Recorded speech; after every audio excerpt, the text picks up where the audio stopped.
So here's a list of speed training principles to apply whenever you do speed training. Number one, always follow a proper dynamic golf warm-up so your body's ready to perform speed training. Number two, when you're speed training, focus on speed and speed only. Don't get bogged down with technical faults. We're trying to develop maximum intent, maximum effort. That's the objective of the session.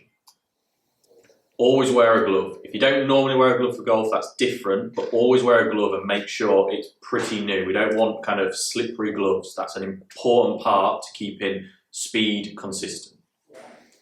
We only need to focus on swinging in one direction. Some protocols out there suggest swinging in both directions. However, that doesn't always really benefit speed production and can lead to injury.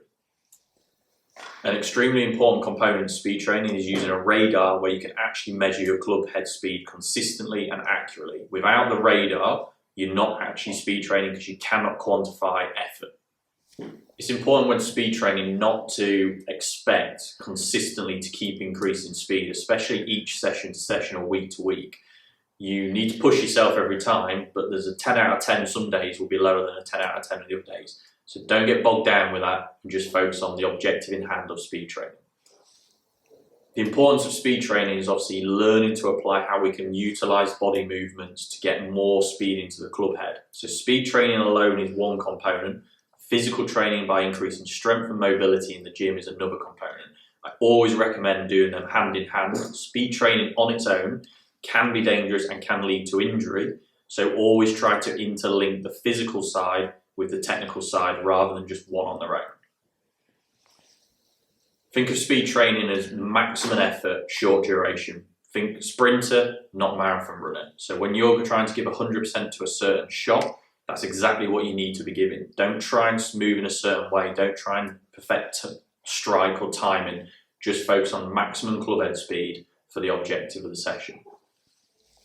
Although it can be more time consuming, I want you to always track and record each speed number as part of the session. I'll give you a protocol to follow to do that, but it's important that we see a trend and progression. If there's no increase in speed over a period of time, roughly 4 to 6 weeks, your application is either not to the maximum that it should be, which is somewhat a mental thing, or you're physically kind of utilizing your maximum effort. So you probably need to increase more physical components or even some technical components to increase speed.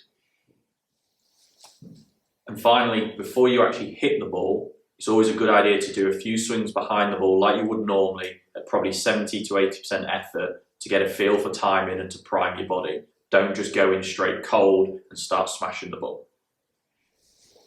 In summary, follow those 10 principles and you won't go far wrong as long as you stay committed and trust the process. Make sure you subscribe to the channel and hit the alert notifications for more content.